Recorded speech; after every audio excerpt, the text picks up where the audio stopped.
Today we're going to talk about the first tool anyone should learn when they get into wood turning, and that is the spindle roughing gouge. The reason I say that is when you get into wood turning, you should start turning spindles. So you learn to do beads and coves. So this is the first tool you should start with. Tonight, what we're going to do is take a square piece of wood, mark the center, and I'm going to put it between centers here.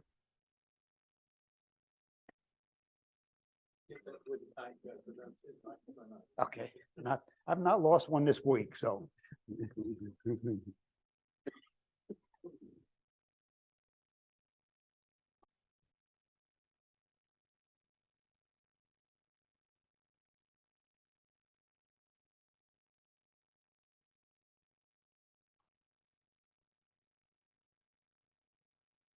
What I like to do when I'm doing spindle work is I snug this up and then I back it off just a little bit.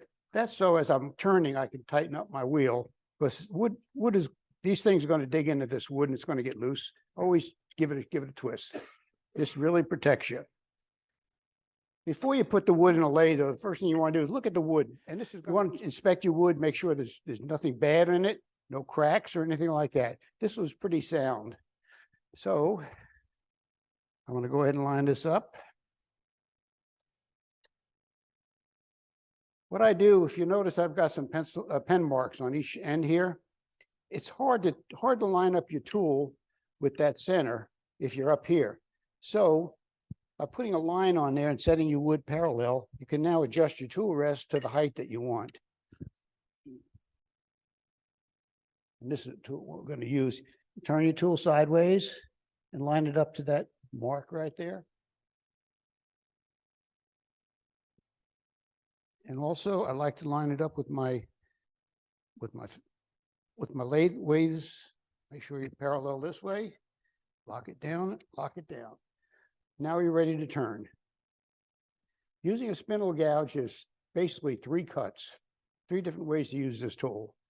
You can go straight in with it. You want to get back just a little bit here. You can go straight in and just scrape the wood. You can lower your handle and always mount your tool to nature's dampener. That's your belly. As long as you anchor it there, you're going to eliminate vibration in your tool. Use that. Use what God gave you right there. Now, what you got to look at, realize that when you do that, you're raising your tool up. So I'm already off center already. So I have to lower my tool rest. Lower my tool rest some more. And forgive me, I'm not used to this lathe. It's different than mine, so everything's a little bit different. When I'm using this tool here, which is a spindle gouge, yeah, then you don't have to do that, of course. You don't, the leverage, remember, this is a lever. This is your fulcrum, this is your load, and this is your power. And the closer you get to your wood, the less you're going to put on that handle back there. All your load is going to be right up here. So which means as I start to rough this out, I want to move this tool rest in closer and closer. And remember, anchor, bevel, cut. Always have your tool rest, your tool on the tool rest before you touch that wood, otherwise you will get a catch. Got it? All right. So anyway, I'm going to bring it on up, bring the speed up.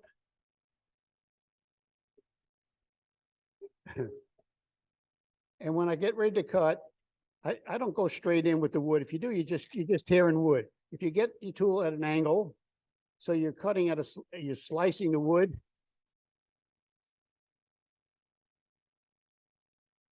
Never come in from the end.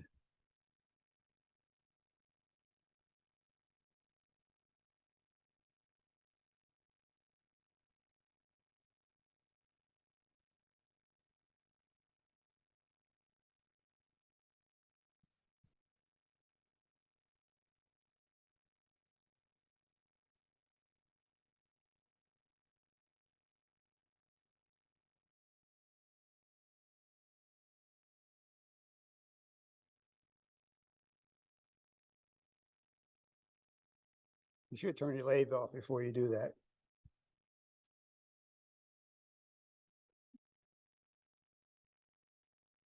Okay, we're round enough now, but what I want to do is show you the three basic cuts. I'm going to go straight in with this tool right now.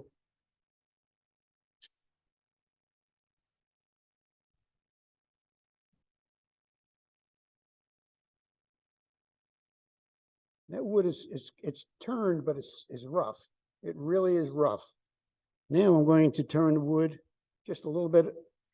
I'm going to use the tool on the side, and I'm going to do a shaving, a peeling cut. But I've lowered my handle now. I'm not up level. I've lowered my handle, and now I'm shaving the wood. I'm peeling.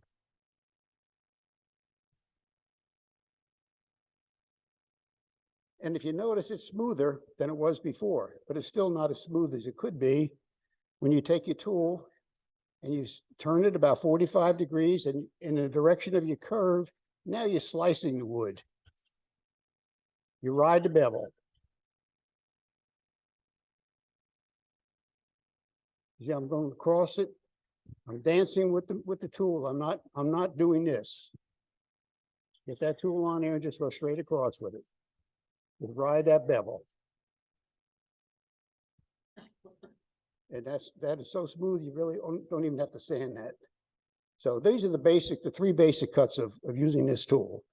And if you learn to use this tool properly, when you get ready to do your turning, you can do a lot with this, but you just got to practice with it. You really do. See, this tool is loose right now. I didn't tighten it up. Now we got it.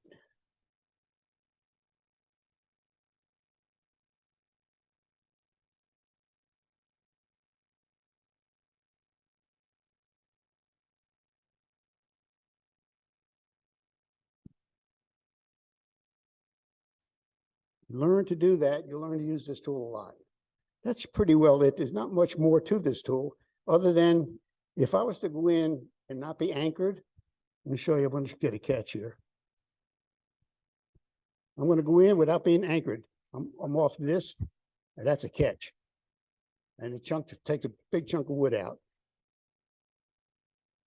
You know you got a catch.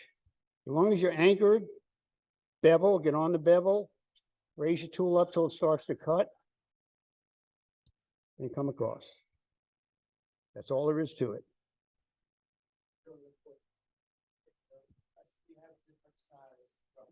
Yes. All right. Yeah. Let's talk about this a little bit. This one here is my favorite. It's a Carter and Son. People always tell you that the weakest part of this tool is this tine right here, where it goes into the wood, and that's so on this tool here. You'll never use this on end grain. See, there's a very small tine right there, and it just goes in, and that'll break. If you could use this on end grain, it'll break. You never want to use this inside a bowl, because if you do, these corners are going to catch. There's no way you can turn inside a bowl with a flat tool like that. It's physically impossible without getting a catch. If you want to buy one, buy a Carter and Son. This tool will never break. This tool is there, and you can make your own handle for it. Now, I disagree with some of the philosophy about not using this on cross grain. End grain, on the outside of a bowl, you can, as long as you keep your tool rest close to the wood that you're using, and you keep your handle down and your tool's turned a little bit. You're going to slice it, and you'll be slicing, and it could be. But if you get too far away from your wood, if this tool rest is too far away, the problem with a bowl is the bowl curves. Now, when you get around here, you've got too much of a gap in here. That's dangerous. But if you're going to just put a piece of end grain in here and it's straight across, you could use this tool. But when you start to curve it, get rid of that. Go to a bowl gouge or a spindle gouge or something. The only problem I see with that is you are cutting up grain. You are, but if you're going fast, enough, your tool is sharp enough, and you got it at an angle, you're going to slice that wood. If you go straight in, yeah, I agree. But if you go in at an angle and you're slicing it on that edge, which is what you're doing, you can do it. Never, ever on the inside of a bowl, never. What angle are you sharpening? This one here, well, I've got two different angles, as you see. Yeah, I've got two different angles. And I grind them to my preference of what I'm turning. I may redo this, but there are times I need a shallow one, and sometimes, depending on the diameter of what it is you're turning, as to what you want that angle to be. But don't even worry about that for a while. 45 degrees is a good angle, 40 to 45 degrees is a good angle. So The main thing is learn to ride that bevel and just anchor your tool, get on the bevel and gradually raise your tool until it starts to shave. And then just do not move it. Don't move it. Just move your whole body. Dance with the tool and you'll be fine. Yeah, I prefer, frankly, on something like this, I turn it up until the blade starts to vibrate and I back it off. You can't turn it, as long as you're secured well, speed's your friend when you're doing spindle work. Now, a big bowl, of course, something big, you're not going to turn at high speed. But even that, you bring it up until it starts to vibrate and back it off. It may be 700 or 800 RPM. With this here, I could probably get this guy here up to, yeah, I'm turning it at 1600 RPM now, but I can go up higher. And you get a better cut. Right now, I'm at 2500 RPM. Thank you. And please don't ever do spindle work, your roughing gouge without this. It'll hurt.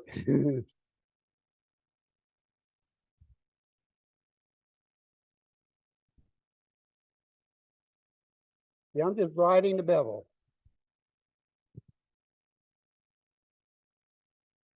That is so smooth. You don't even have to sand it, but that's just take practice, and that's what you got to do. But a lot of people are afraid of this tool. Put a piece of wood in there and play with it. Just remember, anchor it, bevel, cut. If your tool is good and sharp, and you're turning it at high speed, you could almost do it with a 90. Because you could do it with a scraper. I think we covered everything I meant to cover. Any questions? Any other questions? Okay, good.